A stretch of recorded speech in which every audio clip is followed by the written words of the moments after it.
Hello, welcome back to the channel.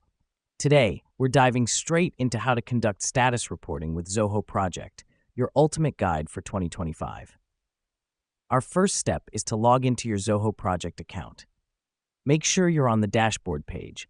This is your command center for managing all your projects. It's important because it allows you to access all the necessary tools and features for status reporting. Now that we're there, we're going to create a new report. On the left-hand side, click on the Reports tab, then select New Report.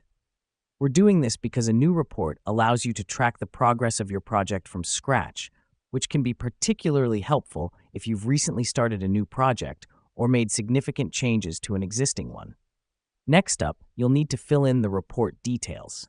Here's where we specify what we want to track. You'll see fields like Report Type, Report Name, and Report Description.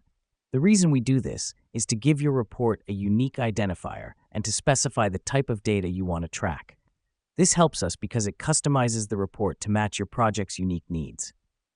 Now let's move on to configuring the report settings.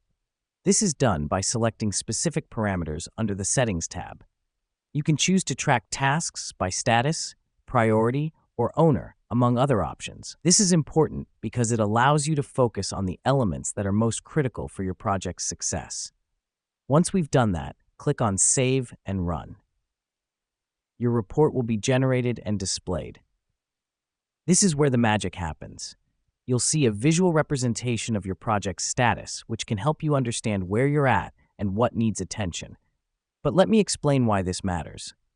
Status reporting is not just about tracking progress. It also helps you identify bottlenecks, allocate resources more efficiently, and make informed decisions about the future of your project. So, it's an essential tool for project management. And there you have it. That's how you conduct status reporting with Zoho Project.